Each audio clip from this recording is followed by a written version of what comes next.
Fala, time, sejam bem-vindos a mais um vídeo do canal. E semana passada, né, eu fiz um vídeo sobre Bindable, que era uma property wrapper que eu nunca tinha ouvido falar.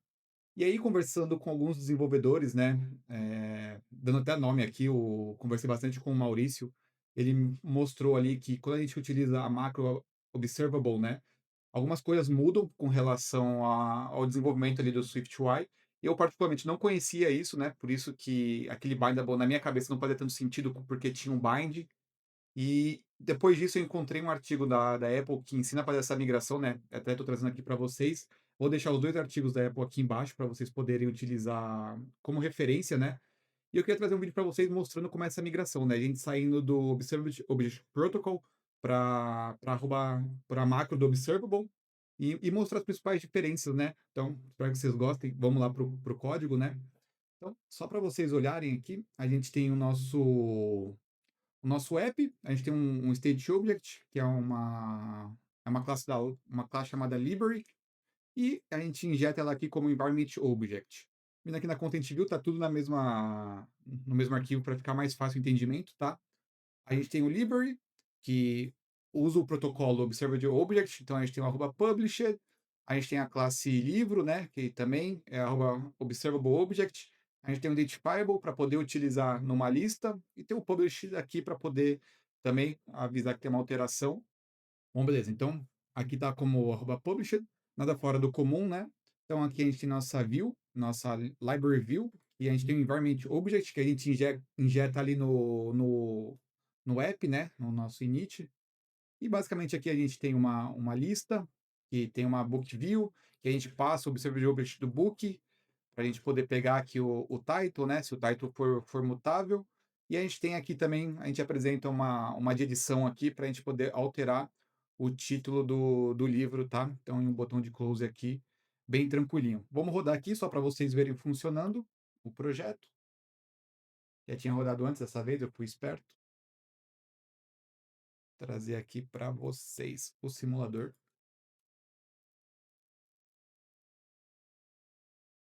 Então, basicamente aqui, né, a gente começa com 3 aqui, aí se a gente quiser, a gente pode adicionar quantos livros a gente quiser. A gente pode vir e editar, para vocês verem que ele vai editar somente essa primeira, né? Então funciona um app bem padrão SwiftUI, né? Então, como que a gente consegue começar fazendo essa migração? Bom, primeiro vocês vão falar, cara, é só tirar o observable object aqui, colocar o @observable, fazer a mesma coisa aqui embaixo, né? Deixar os dois pontos, colocar o @observable, e aí a gente tem que tirar os publisher, né? Porque os publisher não faz mais sentido, justamente por conta do @observable. E aí vamos ver o que vai acontecer. Ele vai reclamar em alguns lugares, né? Então, vamos lá para o nosso app, primeiro, que vai ser aqui o primeiro lugar que ele vai reclamar. A primeira coisa que ele está reclamando é de state object. Então, a partir do momento que a gente utiliza o @observable, a gente não tem mais state object e nem observable object, tá? A gente trabalha só com state. Então, a gente vem aqui e só coloca o @state. O @environment object, a gente vai remover também, vai ser só environment, a gente vai adicionar. Por quê? Porque o environment, ele espera um objeto do tipo D que seja do tipo observável, entendeu? Então a gente tem que implementar essa macro, que por vários planos ela faz essa mudança, enquanto o environment object a gente precisa do protocolo. Aí, agora vamos para nossa view aqui. Então a primeira coisa que a gente vai receber é que já o environment object não funciona com o tipo library, porque não é mais o protocolo, né, que a gente está utilizando a macro. Então a gente vai vir, vai colocar @environment, vai abrir parênteses, vai botar library.self e a nossa parte resolveu. Se a gente rodar o projeto, vamos ver o que acontece. Ele vai reclamar aqui embaixo também, porque a nossa classe, né, book, ela não é mais do protocolo, né? Então a gente não consegue mais implementar essa property wrapper. A gente pode vir aqui, se vocês quiserem, a gente poderia colocar um binding, né? Mas nesse momento eu vou tirar e vocês vão entender a mágica.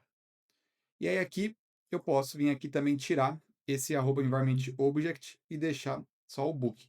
Só que aí cai naquele problema que eu estava falando na semana passada, né?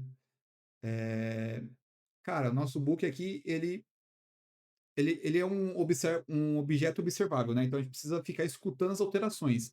Só que, pô, Bruno, eu não estou passando que ele é um state object, que ele é um observable object, que ele é um arroba state, que ele é um arroba bind, enfim.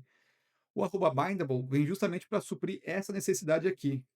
Se a gente vir aqui e colocar arroba bindable, a gente vai dizer para nossa para nossa view que a gente está fazendo um binding de um arroba observable.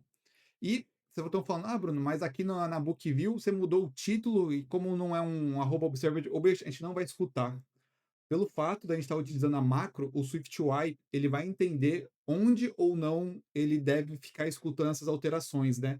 Então, o arroba observable, essa macro que a gente tem agora, essa nova macro, nova entre aspas, né?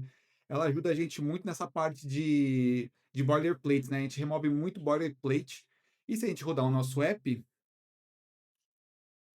vocês vão ver que ele vai funcionar normalmente. Então aqui está no nosso app, vamos adicionar só para ver, ó, adicionando bonitinho. E vamos editar aqui no segundo, vou colocar Bruno Deb. Se eu fechar, ele funcionou. Então essa macro aqui, arroba observable, ela elimina muito boilerplate que a gente tinha antigamente, né? Então essa parte de ficar passando, ah, cara, eu preciso passar como uma observable object porque não é ele que está instanciando, é uma outra classe que está mandando, ah, ou é state object, ah, ou é, sei lá, enfim, a gente evita bastante desse boilerplate e facilita muito. E era uma coisa que de fato eu não sabia, né? O código fica muito mais limpo porque aqui na nossa book view a gente não precisa declarar nada, aqui é só um livro, e aí onde a gente realmente precisa fazer um bind das propriedades, a gente pode usar esse arroba bindable só para fornecer só para o Swift entender que o nosso book ele é um bindable, né? Então, que a gente está fazendo um bind de alguma propriedade dele, que é um objeto que a gente está executando a mudança. Então eu achei isso bem legal, era uma coisa que eu realmente não conhecia. Fazer essa migração não é difícil, eu vejo alguns pontos ali, então se você utiliza uma arquitetura que você herda de uma view model, que herda de um observed protocol, observed object, né, que é o protocolo, talvez você tenha alguma dificuldade aí para fazer essa migração, mas se você está fazendo um appzinho do zero, fazendo um appzinho um MVP, alguma coisa assim, cara, esse arroba observable vai ajudar bastante a eliminar bastante código boilerplate que a gente tem, né? Que a gente tinha, né? E eu não conhecia isso, agradecendo novamente ao Maurício aí por ter compartilhado essa, essa dica comigo.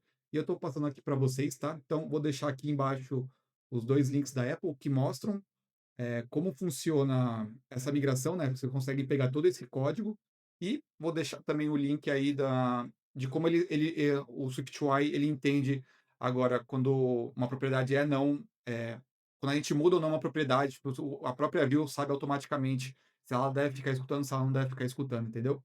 Bom, espero que vocês tenham gostado desse vídeo, um vídeo um pouquinho mais longo do que o padrão, mas queria trazer fazer esse complemento, né? Porque eu acho que o vídeo passado ficou muito falho com relação a isso, tá? Espero que vocês tenham gostado. Valeu, fui!